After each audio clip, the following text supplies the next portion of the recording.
The villagers spoke of Aveloria in hushed tones, as if the mere mention of its name would awaken the ghosts of its past. They claimed it had been swallowed by the earth centuries ago, its golden towers buried beneath thick forests and cascading waterfalls. No one knew if it truly existed or if it was merely a legend whispered from generation to generation. But for Elias Whitmore, a young archaeologist obsessed with forgotten civilizations, Aveloria was more than a myth. He had spent years studying ancient texts, piecing together fragments of stories that hinted at the city's location. And now, standing in the heart of the Emerald Vale, surrounded by towering trees and the distant roar of a waterfall, he felt closer than ever. Elias unfolded a weathered map, the edges frayed with age. It had taken him 5 years to find this single piece of parchment, hidden deep within the archives of a forgotten monastery. The symbols were cryptic, but after months of decoding, he had finally traced the location to this very jungle. As he studied the markings, his guide, Kael, peered over his shoulder. "You really believe Aveloria exists?" Kael asked, adjusting the machete strapped to his back. He was a local tracker, skeptical of Elias's theories but intrigued by the promise of adventure. "I don't just believe it," Elias replied, his voice firm. "I know it." Kael sighed, pushing aside a thick curtain of vines.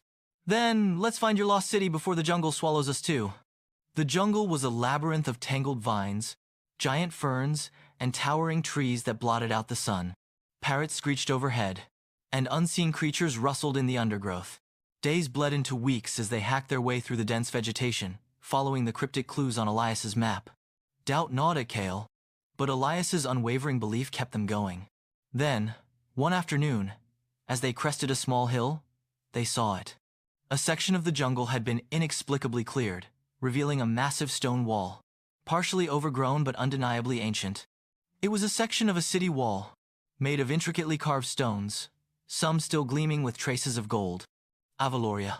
The city that was swallowed by the earth was before them, a testament to a civilization lost to time. Kael stared, speechless, his skepticism replaced by awe. Elias, his face etched with exhaustion but alight with triumph, felt a wave of emotion wash over him. Years of research, countless setbacks, and unwavering belief had led him to this moment. He ran his hand along the cool stone of the wall, a silent acknowledgement of the immense history before him. They explored the partially revealed city for weeks, uncovering magnificent structures, intricate carvings, and artifacts that hinted at a civilization far more advanced than anyone had imagined. Their discovery was a revelation, rewriting history and changing the understanding of the region's past.